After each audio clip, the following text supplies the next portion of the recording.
함께 찬송가 540장 찬양하겠습니다. 찬송가 540장입니다.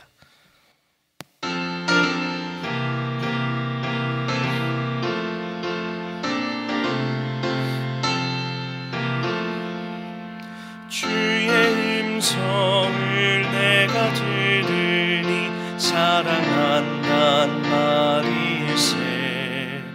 믿는 마음으로 주께 가오니 내가 매일 십자가 앞에 더 가까이 가오니 구세주의 흘린 고백 비로소 나를 정케 하소서. 주여 넓으신 은혜 베푸사 나를 받아주시고 나의 품은 뜻 주의 뜻같이 되게 하여 주소서. 내가 매일 십자가 앞에 더 가까이 가오니 구세주의 흘린 고백 비로소 나를 정케 하소서. 주의 보좌로 나아갈 때에 어찌하니 기쁠까. 주의 얼굴을 항상 배우니 더욱 친근합니다. 내가 매일 십자가 앞에 더 가까이 가오니 구세주의 흘린 고백 비로소 나를 정케 하소서. 우리 구주의 넓은 사랑을 증량할 자 없으며 주가 주시는 참된 기쁨도 헤아릴 수 없도다. 내가 매일 십자가 앞에 더 가까이 가오니 구세주의 흘린 고백 비로소 나를 정케 하소서.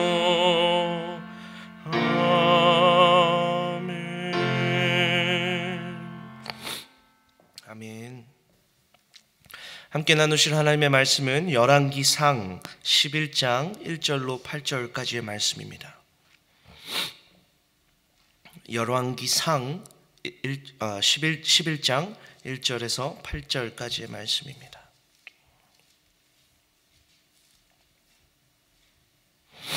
열왕기상 11장 1절로 8절까지의 말씀을 우리 함께 봉독하도록 하겠습니다.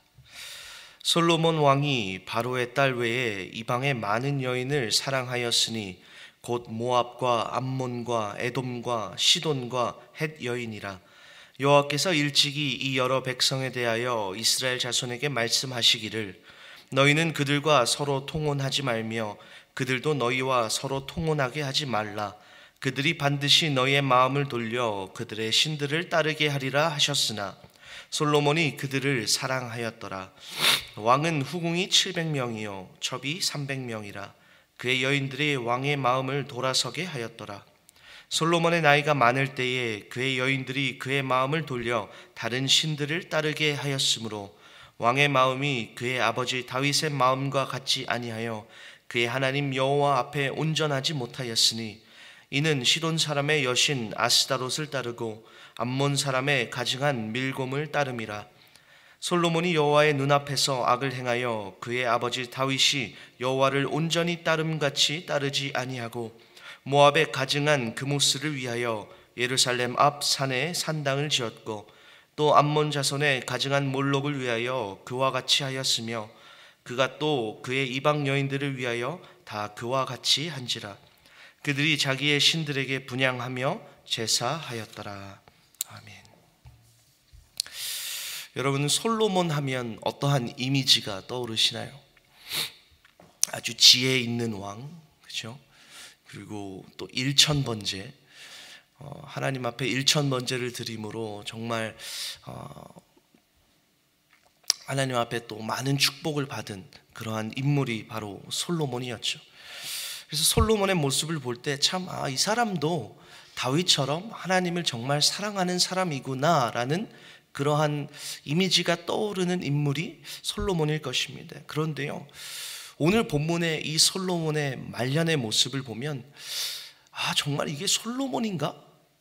이게 솔로몬이 맞나? 하는 그러한 느낌을 받습니다. 본문 1절입니다. 솔로몬이 바로의 딸 외에 이방의 많은 여인을 사랑하였으니 곧 모압과 암몬과 돔과 시돈과 헷 여인이라. 1절에 보시면요, 솔로몬의 주위에는 여러 이방의 여인들이 있었음을 보여줍니다. 3절에 보시면 솔로몬에게는 후궁이 700명 그리고 첩이 300명이나 있었다라고 합니다. 합이 1000명이나 되는 그러한 여인들이 솔로몬에게 있었고 대부분이 이방 여인이었다라는 것이죠. 옛날에는 나라와 나라 사이에 정약 결혼이 많이 시행됐습니다. 한 나라의 새로운 왕이 등극을 하게 되면 다른 주위 나라의 왕들이 그 자신의 딸을 그 왕에게 줌으로써 정약 결혼을 맺는 것이죠. 이것은 결혼이라는 하나의 제도를 통해서 서로가 적대 관계가 아닌 가족이 됨으로써 평화를 이루고자 하는 그러한 어떠한 정치적인 도구로 정약 결혼이 사용됐다라는 것이죠. 솔로몬 또한 정약 결혼을 정치적인 이유로 택합니다.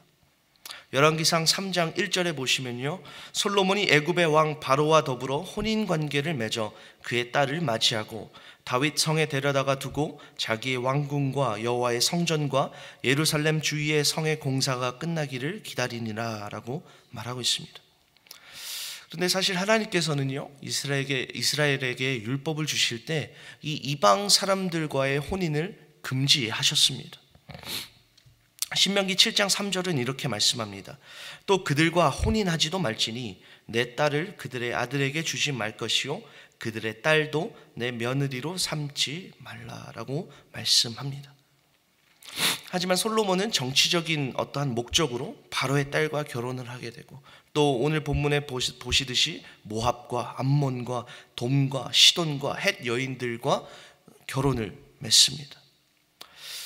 이 솔로몬의 판단은 아주 잘못된 결과를 가져오게 되죠. 시작은 정치적인 목적으로 시작했습니다. 그러나 시간이 갈수록 이 솔로몬의 정약 결혼은 정치적인 목적을 떠나 그저 자신의 욕망을 채우는 도구로 사용됐다라는 것입니다.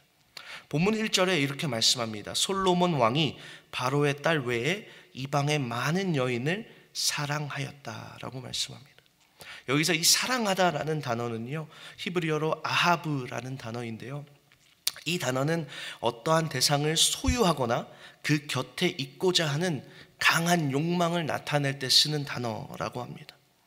즉 솔로몬이 그렇게 많은 이방의 여인들을 자신의 첩으로 둔 이유가 단순히 정치적인 목적만은 아니었다라는 것입니다. 그것은 자신의 욕망을 채우기 위한 그러한 도구로 사용했다라는 것이죠. 그렇다면 하나님은 왜 이스라엘 백성들에게 이방 여인들과 결혼하지 말라라고 말씀하셨을까요?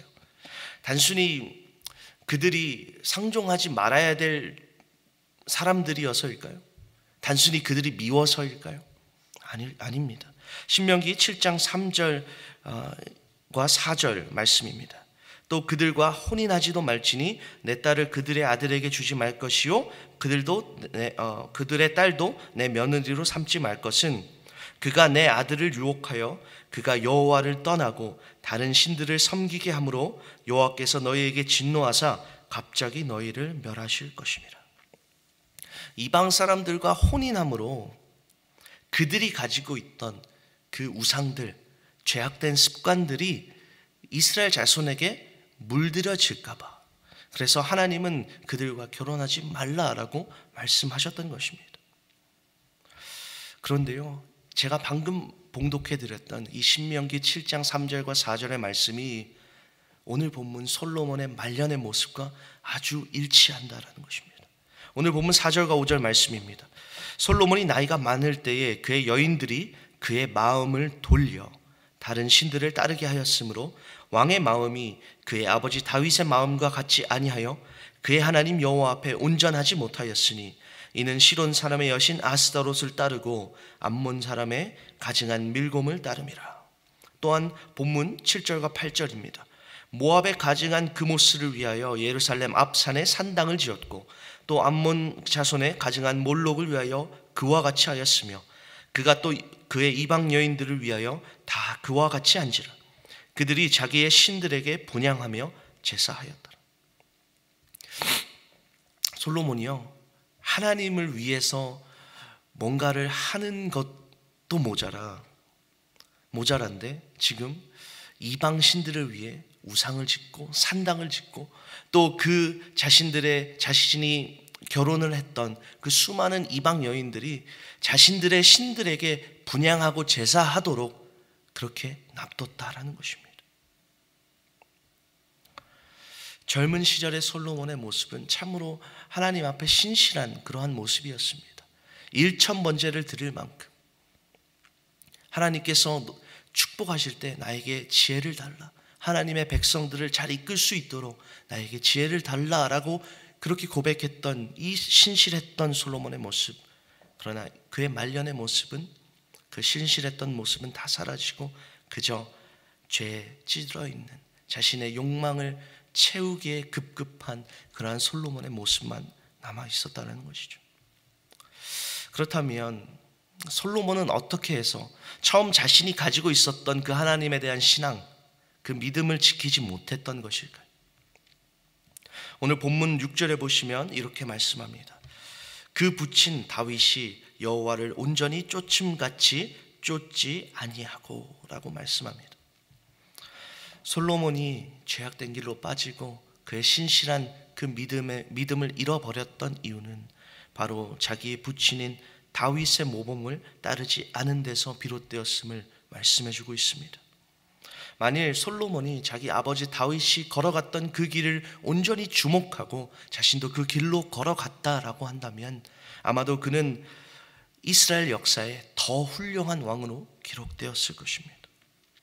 다윗은요, 그의 후손들을 위해 온전한 믿음의 길을 개척해 놓았다라는 것이죠. 그럼에도 불구하고 솔로몬은 아버지 다윗 왕이 걸어갔던 그 길을 온전히 걸어가지 못함으로 하나님 앞에 범죄하는 길로 빠지게 된 것입니다. 오늘 본문을 통해서 우리가 생각해 보아야 하는 것은 이것입니다. 솔로몬에게 그가 걸어가야만 했던 그 길이 있었던 것처럼 오늘 저와 여러분에게도 우리가 반드시 걸어가야 할 그 길이 있다는 것입니다. 하나님의 은혜로 하나님의 존귀한 자녀된 저와 여러분이 걸어가야만 할 그러한 길이 있다는 것이죠. 그 길이 어떠한 길일까요? 바로 십자가의 길이다라는 것입니다. 예수 그리스도께서 가신 그 십자가의 길을 저와 여러분도 따라가야 한다는 것입니다. 예수님께서는 마태복음 16장 24절에 이렇게 말씀하십니다. 누구든지 나를 따라오려거든 자기를 부인하고 자기 십자가를 지고 나를 따를 것이니라. 근데 여러분, 십자가의 길이란 어떠한 길입니까? 십자가의 길은 고난의 길입니다. 나에게 유익이 되는 것만 찾아다니는 길이 아니라, 나의 욕망을 쫓는 길이 아니라, 십자가의 길이란 겸손과 섬김의 길이고 나의 뜻을 내려놓고 하나님의 뜻을 실천하는 길이다라는 것입니다. 과연 오늘 저와 여러분의 모습은 어떠한지요? 나의 뜻을 내려놓고 하나님의 뜻을 쫓고 계십니까? 겸손과 섬김으로 예수님께서 가셨던 그 사랑의 길, 믿음의 길을 걸어가고 계십니까? 아니면 솔로몬처럼 그저 나의 유익을 쫓아, 나의 욕망만을 쫓아 걸어가고 계시진 않으십니까? 여러분, 우리가 신앙생활 오래 했다고 나는 이 정도면 괜찮지 라고 생각하는 순간 방심하면요, 오늘 본문의 솔로몬의 모습처럼 십자가의 길에서 떠나 다른 우상을 섬기는 길로 나아갈 수 있다는 것입니다. 그래서 여러분, 오늘 우리가 찬양했던 것처럼 내가 매일 십자가 앞에, 내가 매일 십자가 앞에, 이것을 늘 기억하시면서 우리가 예수님께서 걸어가신 이 십자가의 길을 날마다 걸어가야 한다는 것입니다. 비록 이 길이 험하고 고통스럽고 힘들어도 이 길을 걸어가야만 한다는 것입니다. 피할 수 없다는 것이죠. 왜냐하면 이 십자가의 길이 생명의 길이고 영광의 길이고 부활의 길이기 때문입니다. 비록 다른 이들이 보기에는 이 십자가의 길이 미련해 보이고 또 부끄러운 길처럼 보일지라도 담대하게 우리가 이 길을 걸어갈 수 있는 이유는 바로 이 길의 끝에 영원한 생명이 있고 부활이 있기 때문인 줄로 믿습니다. 말씀을 맺겠습니다. 솔로몬은 아버지 다윗이 닦아놓은 그 신실한 믿음의 길을 저버리고 자기의 소견에 옳은 대로 행하는 길을 택하고 말았습니다. 가야 할 길을 떠난 결과 솔로몬은 하나님을 멀리하게 됐고 죄악에 빠져버리고 말았다는 것이죠. 저 여러분에도 마찬가지라는 것입니다. 우리가 가야만 하는 그 길이 있다라는 것입니다. 바로 십자가의 길이라는 것이죠. 이 길은 우리의 육안으로 보기에는 참 고통의 길이고 죽음의 길이고 힘든 길처럼 보입니다. 하지만 우리가 영적인 눈을 뜨고 이 길을 바라보면 그 길은 분명 영광의 길이고 부활의 길이고 또 은혜의 길이다라는 것입니다. 이 십자가의 길을 걸어가는 저 여러분에게 하나님께서 놀라운 은혜와 사랑으로 함께하여 주실 줄 믿습니다. 이 사순절의 기간에 저 여러분 모두 예수 그리스도를 온전히 바라보심으로 말미암아 그가 가신 그 십자가의 길을 저 여러분도 온전히 걸어가실 수 있는 그러한 믿음의 사람들 되시기를 간절히 소망합니다. 함께 기도하겠습니다. 하나님, 본문을 통해 자신이 가야 할 길을 걸어가지 못하고 죄악된 길로 빠져 참 하나님 앞에 범죄하는 모습을 보여주는 말년의 솔로몬의 모습을 봅니다. 하나님, 그가 하나님을 떠나 우상을 섬기고 또 죄악된 길로 빠졌던 이유는 그의 아버지 다윗이 걸어갔던 믿음의 길을 쫓지 않았음을 우리가 봅니다. 하나님, 우리에게도 예수 그리스도께서 먼저 친히 우리가 가야 할 길을 보여주셨습니다. 바로 십자가의 길입니다. 그 십자가의 길을 우리가 온전히 믿음으로 또 담대함으로 걸어갈 수 있도록 하나님 우리에게 은혜 내려 주시옵소서. 그 길이 고통의 길처럼 보이고 또 때로는 힘들고 또 때로는 낙심되는 일이 있어 보이지만 하나님 그 길의 끝에 하나님께서 예배하신 그 영광의 면류관이 있음을 우리가 온전히 믿음으로 그 하나님을 바라보고 예수님을 바라보고 우리에게 맡겨진 그 십자가의 길을 온전히 걸어갈 수 있는 그러한 믿음의 용사들 될 수 있도록 하나님 인도하여 주시옵소서. 감사드리며 예수님의 이름으로 기도하옵나이다. 아멘. 하늘에 계신 우리 아버지여, 이름이 거룩히 여김을 받으시오며 나라의 마옵시며 뜻이 하늘에서 이룬 것 같이 땅에서도 이루어지이다. 오늘날 우리에게 일용할 양식을 주옵시고 우리가 우리에게 죄 지은 자를 사하여 준 것 같이 우리의 죄를 사하여 주옵시고 우리를 시험에 들게 하지 마옵시고 다만 악에서 구하옵소서. 대개 나라와 권세와 영광이 아버지께 영원히 있사옵나이다. 아멘.